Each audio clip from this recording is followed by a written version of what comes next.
Wali Paidi menyelesaikan pembacaan tahlilnya tepat azan maghrib berkumandang. Ia berjalan mundur ketika keluar dari makam dan langsung menaiki sepedanya mencari masjid terdekat. Wali Paidi mengikuti azan yang didengarnya berniat sholat, tapi semakin mendekat suara azannya justru kian menjauh. Akhirnya Wali Paidi memutuskan untuk putar balik mencari masjid yang lain. Wali Paidi merasa masjid yang dituju tidak mau menerimanya. Wali Paidi menyusuri jalan ke arah alun-alun kota Malang. Dia berjalan pelan, bersiap kalau ada masjid yang dilaluinya berharap akan berhenti.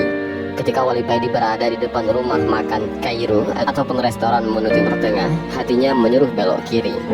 Setelah berjalan 20 meteran, Wali Paidi melihat ada masjid di sebelah kiri jalan. Masjid tersebut posisinya agak masuk ke dalam. Dia memasukkan keretanya dan parkir di halaman masjid itu. Terlihat sebahagian jamaah sudah keluar dari masjid karena salat maghrib sudah selesai. Wali Paidi melangkah masuk mencari kamar kecil. Lalu keluarlah seseorang yang kulitnya agak hitam dan berambut agak gondrong dari dalam masjid, yang seakan menyambutnya.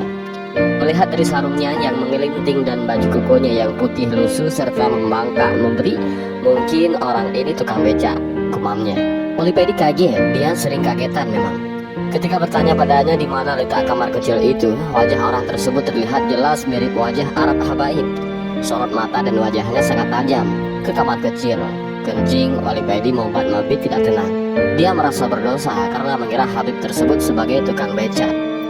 Habis dari kamar kecil, dia berniat meminta maaf kepadanya. Dan anehnya, ketika Wali Paidi selesai berwudu dan mau masuk ke masjid, Habib yang dimaksud sudah tidak ada. Justru ke parkiran tidak ada, ke dalam masjid juga tidak ada. Wali Paidi merasa menyesal karena gampang memburuk sangka kepada orang lain, gampang menilai seseorang dari tampilan luarnya saja. Wali Paidi tidak tenang ketika melaksanakan sholat maghrib. Dalam sholatnya, beliau meminta kepada Allah untuk dipertemukan dengan Habaib tersebut. Mengakhiri sholat, mengucapkan salam, menoleh ke kiri, dan ajaibnya Habib yang dicarinya sudah berdiri di samping. Ya Allah, ini siapa sebetulnya? Wali Paidi berniat mendekat, mau mencium tangannya, tapi Habib muda tersebut langsung lari keluar masjid menuju jalan raya terus hilang entah kemana. Dan subhanallah, ternyata di kota Malang yang hiruk pikuk dunia ini masih ada kekasih Allah yang berseliweran. Seharusnya aku tadi minta kepada Allah tidak hanya bertemu, tapi juga minta bisa diberi kesempatan untuk mencium tangannya, gumamnya. Setelah berzikir sebentar, datanglah seorang pemuda pengurus masjid mendekatinya sambil memberi secangkir teh jahe kepadanya. Dan Wali Paidi melihatnya banyak habib-habib sepuh mulai berdatangan masuk masjid. Rupanya sehabis maghrib di masjid ini diadakan rutinan membaca Ratibul Haddad. Wali Paidi berniat untuk keluar karena merasa tidak pantas mengikuti acara tersebut.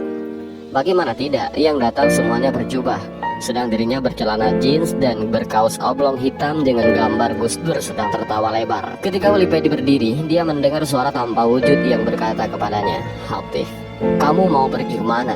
Apakah kamu tidak malu menolak undangan Nabi Muhammad?" Wali Paidi duduk kembali, mengurungkan niatnya untuk keluar masjid. Dia mengikuti pembacaan Ratibul Haddad sampai selesai. Wali Paidi merasa malu sekali kepada habib-habib sepuh yang hadir di majelis, terutama kepada Nabi Muhammad SAW yang mengundangnya. Lalu, siapa habib yang keluar dari masjid tadi? Wali Paidi masih bertanya-tanya. Jangan-jangan memang tukang becak betulan.